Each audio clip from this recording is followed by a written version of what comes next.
Bueno, Cristian, antes que nada, gracias por coparte, por el tiempo, por las ganas. Es un honor para mí estar empezando este ciclo, este nuevo formato con vos, así que en serio, gracias. Gracias a ustedes por venir, por interesarse. Siempre me gusta abrir dándole el espacio al invitado para que se presente, para que cuente un poco qué hace, así que todo tuyo. Bueno, vamos al principio. Dale. Ok. Yo soy diseñador de carrera, digamos, estudié diseño. Me dediqué mucho tiempo a diseñar solamente. Desde muy temprano empecé a trabajar en agencias de publicidad, lo que hizo que mi formación tuviese más que ver con la dinámica de lo cotidiano, del campo, digamos, ¿no? De campo, Sí. que con la teoría. Y en un momento digamos, pasé por todo en una agencia, digamos, ¿no? Desde muy temprano, ya mientras estudiaba.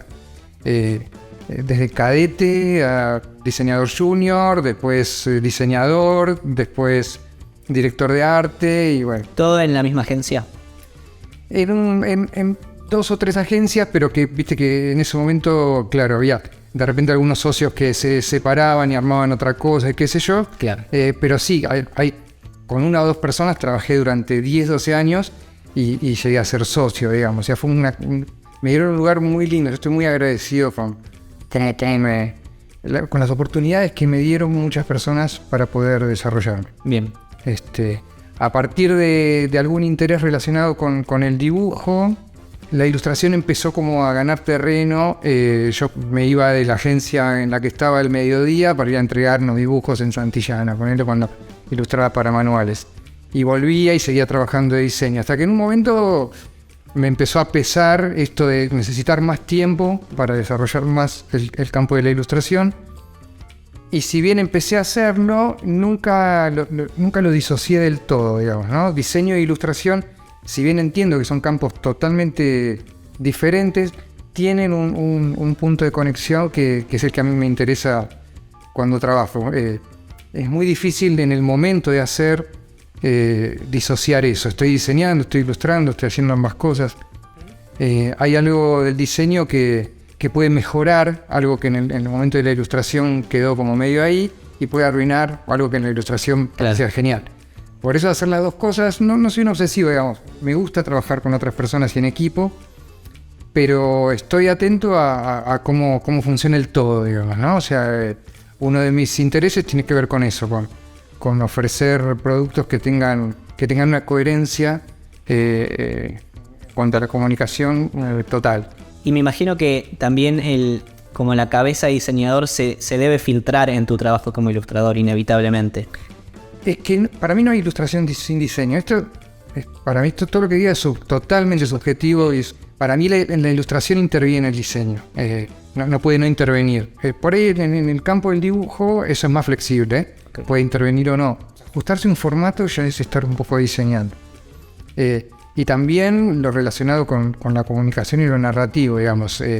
Buscar soluciones gráficas para poder enviar determinado mensaje es muy del diseño. El que se quiere desarrollar como ilustrador o ilustradora, creo yo, no puede desestimar el tema del diseño. Pensemos que las personas que se forman como ilustradores o ilustradoras, en general, y esto no es algo que es solamente así, pero en general vienen o de las bellas artes o del diseño, ¿no? Son esos 2 lugares. Los que venimos del diseño, casi siempre nos faltan herramientas de lenguaje. Y los que vienen de las bellas artes, casi siempre le faltan elementos de diseño. Claro. En ese intermedio hay algo que puede esgrimirse como ilustración, tomando un poco de esos 2 campos. Así que es como un lugar intermedio, que no es un híbrido, ni siquiera en la sumatoria, es algo en la que necesariamente tienen que intervenir las 2 disciplinas. ¿Tenés alguna idea de por qué haces lo que haces? No, pero no vamos a cerrar acá la respuesta. Ok. Sí. Me gusta igual. Ya te dijera, no, es muy difícil. Es muy difícil porque es el resultado de un montón de, casi te diría, de carencias también, ¿no? Me parece que uno lo que hace no lo hace por las virtudes que tiene, sino porque es lo que mejor le sale, porque porque lo disfruta. Los motivos por los cuales uno hace algo no los podría especificar, digamos, por lo menos en mí. Se fueron dando un montón de situaciones que tienen que ver con lo que son mis intereses hoy, pero te diría que encontrar cuáles son los intereses es un laburo, claro, sí, cotidiano. O sea, y que se va renovando aparte. se va renovando todo el tiempo. Para ilustrar, es importante conocer cuáles son tus intereses, porque uno no responde a una demanda de trabajo con lo que le pasa en el momento. Uno responde con todo lo que viene acumulando en relación a la mirada durante tantos años. Claro. Porque uno ilustra como autor en función de esas cosas que le interesan. Y ahí hay algo que me parece un trabajo que tiene que ver con nuestro oficio, que es descubrir cuáles son las cosas que nos interesan para poder opinar sobre determinados temas basado en determinada mirada. Cada ilustración que se hace es una oportunidad de opinar sobre un tema. A veces se puede aprovechar más y a veces menos. Pero lo que no se puede es no tener conciencia de que uno está frente a una oportunidad. Aparte se nota en tu trabajo, como esa... Se nota el corte o la autoría, esa que mencionás. Y esto que hablas de los intereses me lleva como a preguntarte acerca de tu relación y tu vínculo casi constante con la palabra. O sea, en tu obra hay mucho de la palabra, ¿no? Topo ilustrado, pero también con la poesía, ¿no? Hay un interés tuyo. ¿Cuántas palabras caben en un dibujo? No, como hay un montón. ¿Qué nos puedes contar sobre eso? Pensamos con palabras e imágenes, por lo cual eso ya está establecido desde un principio. Cuando uno tiene una idea, la tiene en imágenes, pero la tiene en palabras. Y las palabras son engañosas. Nos enseñan que una palabra significa determinada cosa. Y esa es una convención que para poder comprendernos entre todos, la establecemos. Si yo te digo silla, primero que se presenta es que es un objeto de 4 patas y casi seguro que la pensás de madera. Casi seguro. Pero si ponemos en duda hasta lo que está establecido como lo que una palabra contiene, aparecen muchas opciones. Si yo googleo silla, y va a haber sillas que tengan 3 patas, y sillas que tengan 2, y sillas que tengan 1, Claro. y sillas que no tengan ninguna. Y cuando dice que tiene respaldo en la definición, uno podría pensar en qué tipo de respaldo. Claro. Por lo cual, esa primera situación que tiene que ver con esa silla que vos te imaginaste, yo creo que es tarea del ilustrador o la ilustradora desestimar. Porque es aquello de lo que nos tenemos que desprender para poder abordar alguna cosa más compleja en cuanto a lo simbólico, Claro. en cuanto a la metáfora, o en cuanto a lo poético. Entonces el trabajo de la palabra es constante. Me gusta pensar que la ilustración se mete por los espacios que deja la palabra. No complementa la palabra, se mete por los espacios por donde la palabra no está. Por los huecos. Sí. Y ahí es como el agua, ¿viste? Y entonces ahí queda un todo, que es un todo rellenito, en donde no es un complemento y ni siquiera es una sumatoria. Es una cosa superadora, que es otra cosa distinta, que aparece a partir de esa combinación. Como en el cine. Claro. Si vos escuchás una película, solamente sin ver la imagen, entendés algo. Si vos solamente mirás la imagen y no escuchás el audio, entendés otra cosa. Si ves las dos cosas, no ves la sumatoria. No, claro. Ves una tercera cosa diferente de aquello que viste por separado. La ilustración y la palabra, o la imagen y la palabra, creo que la analogía es bastante ahí. Sí. Como justa. Sí, sí. Y después está como el porcentaje que completa quien ve, ¿no? Porque como a fin de cuentas todo es una propuesta que se termina de completar. Absolutamente. No hay ilustración si no hay un lector de eso. Sí, en el campo del dibujo. Miró, tiene cosas muy lindas respecto del dibujo. Y yo lo conocía, por supuesto, como lo conocemos todos, como ese artista consagrado que hace, que muestra en los grandes museos y en los grandes formatos. Y esa cosa que siempre está ahí, decir, esto, viste, no sé, alguien que no está en tema y dice, esto lo podría hacer mi hijo. Entonces, ¿por qué eso es arte y por qué no?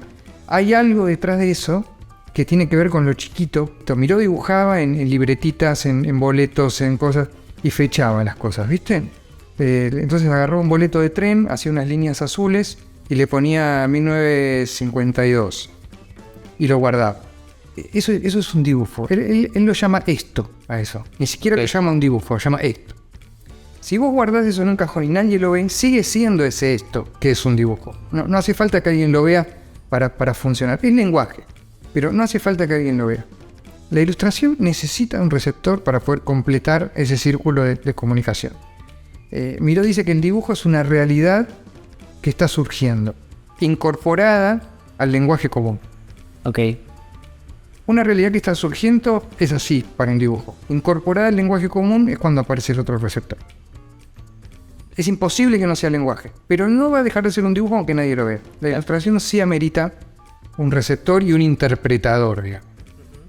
Un poco los ilustradores, y esto es de Tobías, mi coequiper en el Topo Ilustrado, somos unos lectores como privilegiados. Y entonces estamos leyendo esa palabra con esa otra intención que tiene que ver con generar una ilustración que produzca algo junto con la palabra.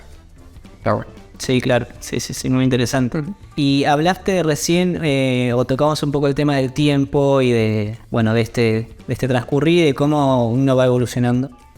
Y quería, usar eso como excusa para ya meterme en la segunda pregunta, que tiene que ver con esto de si alguna vez en algún momento de tu carrera tuviste como un trabajo, una epifanía, una imagen, lo que sea, en el que dijeras, esto está sucediendo, esto que alguna vez soñé, anhelé, es la realidad que me rodea. Yo vuelvo a las oportunidades. El tema de lo evolutivo me cuesta más. Yo pienso que más que evolucionar, medio saltamos de cosa en cosa. Sí. Y ese saltar de cosa en cosa produce movimientos, fricciones, cuestiones que van apareciendo.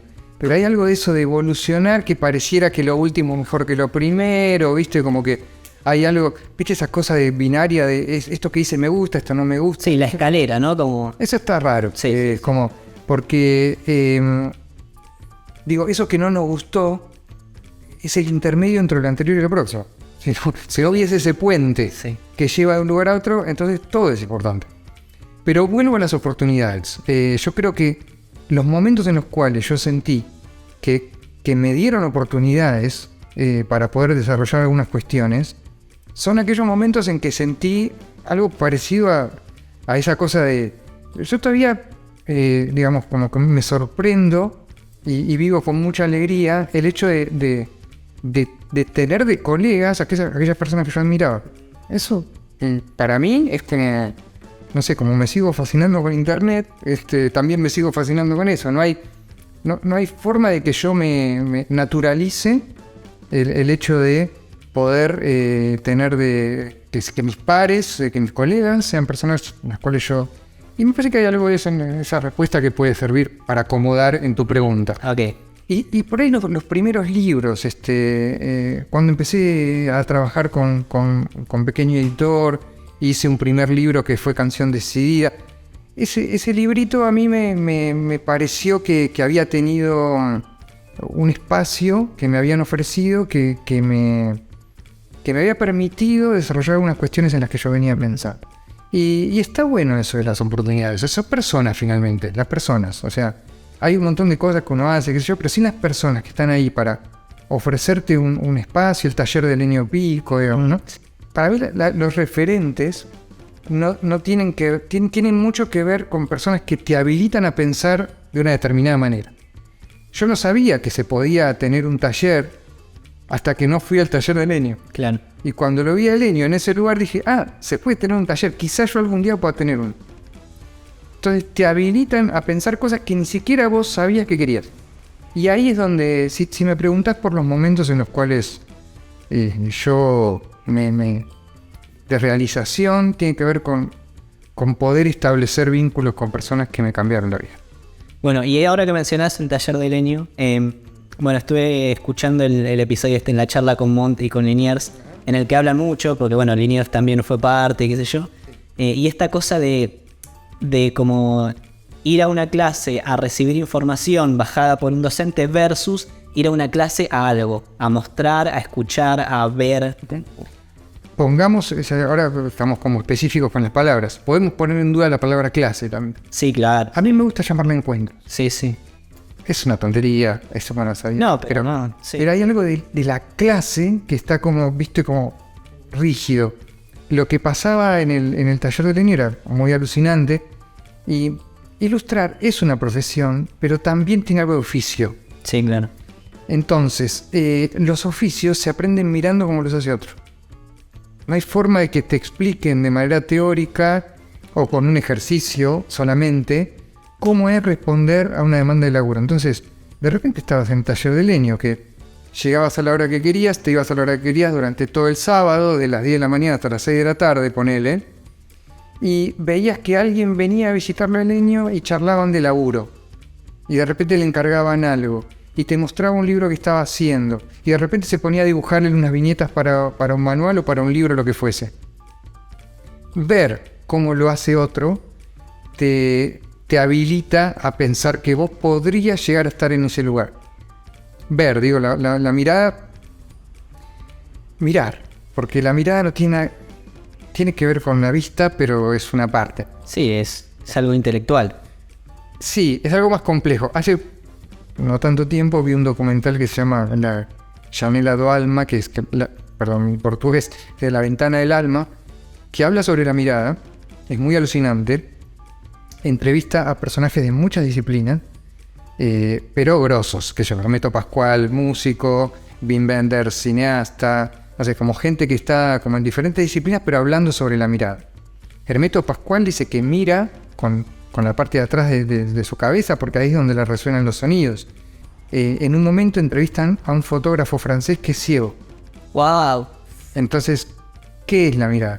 Si un fotógrafo puede ser ciego. Bueno, es la propuesta que él tiene en función de buscar una temática, observar desde sus manos al modelo, ubicarlo en determinado lugar, programar técnicamente esa toma y finalmente hacer clic en la cámara. O sea, él no puede ver el resultado, ni siquiera puede ver el proceso, pero sí lo mira. Sí hay una idea que él tiene en función de esa producción que va mucho más allá que poder ver con los ojos. La mirada no es algo pasivo, no es algo... Por eso la ventana del alma, ¿no? Es una pregunta que hace el documental. ¿Son ventanas por las que entra información? ¿O más bien tiene que ver con algo activo, como unas flechas que lanzamos nosotros hacia las cosas, con toda la información que previamente traemos? Para empezar a cerrar, igual quisiera como seguir hablando por horas, pero no quiero abusar de tu generación y de tu tiempo. Pero bueno, como todo esto viene de un newsletter donde recomiendo cosas, etcétera, me gusta proponerle a la persona con la que charlo que recomiende algo también. Okay. Que puede ser una recomendación concreta de, bueno, coman tal cosa, escuchen tal disco, lo que sea, o algo más tipo tip, consejo, lo que sea. Así que... Parece que hay que entrenar la mirada. Por lo menos si hay algo que a mí me funciona, tiene que ver con eso. Y muchas veces se sale un poquito de lo específico de la disciplina que estamos tratando. Yo creo que un ilustrador, una ilustradora, un diseñador, tiene que ir un poquito más allá. Todo lo que mira, todo lo que escucha, todo lo que consumir, como cuestiones relacionadas a lo cultural, a lo artístico, todo es como materia prima para poder desarrollar otra cosa. Y hacerse preguntas. Muchas veces hay varias preguntas que parecen sencillas y son difíciles. Una es, ¿qué proyecto harías si tuvieses todos los recursos a tu disponibilidad? Disponible, todos. De dinero, de locación, de lo que fuese. Es que es llamativamente, muchos no lo sabemos. Y nos tenemos que poner a pensar. Tener eso como... Es posible, digamos, pero no es posible si no lo pensás. Claro. Entender que cualquier proyecto, por más mega que parezca megalómano, que pueda resultar como un edificio de 150 pisos, un puente o algo hipertecnológico, todo empieza con una persona en la intimidad con un lápiz y un papel. No hay forma de que esa primera acción no tenga que ver con el registro. Por eso es tan alucinante el dibujo. Nosotros no solamente dibujamos los ilustradores, sino que utilizamos el dibujo como medio para comunicar. A veces se puede ilustrar con collage, se puede ilustrar con fotos. pero es una parte importante en cuanto a forma de pensamiento. Yo te diría que para desarrollar cualquier cosa relacionada con lo visual es muy importante intentar estar vinculado con el dibujo. En ese sentido recomiendo Sobre el dibujo de John Berger, digamos que es un libro alucinante para mí, es como de cabecera que todo el tiempo estoy visitando. Y mirar mucho, pero hacerse preguntas cuando uno mira. A veces compramos un libro, ¿nos gusta o no nos gusta, ¿no? Esa cosa binaria. Bueno, si nos gusta, la pregunta que viene después es ¿por qué nos gusta? Y la respuesta de por qué nos gusta probablemente tenga que ver con nuestros intereses que desconocíamos. Me gusta por cómo elaboró la historia, me gusta por cómo el personaje se fue desarrollando, por la época en que está situada, por la atmósfera que presenta, por cómo está contado. Cada uno va a tener una respuesta diferente sobre una misma cosa. Hay objetos, cuestiones sobre las cuales todos estamos de acuerdo que son bellas, que son lindas, que están bien hechas, pero el por qué nos acercamos a esa cosa, cada uno de nosotros, es muy particular. Y eso genera la posibilidad de conocernos a nosotros en relación a eso, ¿no? Por eso, si hay algún tipo de recomendación posible, tiene que ver con entrenar la mirada y poder desarrollar alguna cuestión activa en relación a esas situaciones, ¿no? Bien, perfecto. Bueno, ¿querés contar de dónde la gente te puede seguir en redes o conocer tu trabajo en caso de que...? Mi nombre en Instagram, Cristian Turdera. Estoy muy activo en redes, pero porque a mí me resulta un lugar que es básicamente como mi registro personal de cosas que voy haciendo. Yo uso el Instagram como mi libreta de anotaciones, digamos, ¿no? A partir de ese formato, me sirve a mí para visualizar una cuestión cronológica de dónde vengo, con lo que estoy haciendo, hacia dónde quiero ir. Y también me gusta ver en mis colegas y en personas que están haciendo cosas cómo van desarrollando sus trabajos. Me parece un formato alucinante y nada, nos vemos por ahí. Dale, genial. Bueno, gracias. Gracias a vos, Marco. Serio.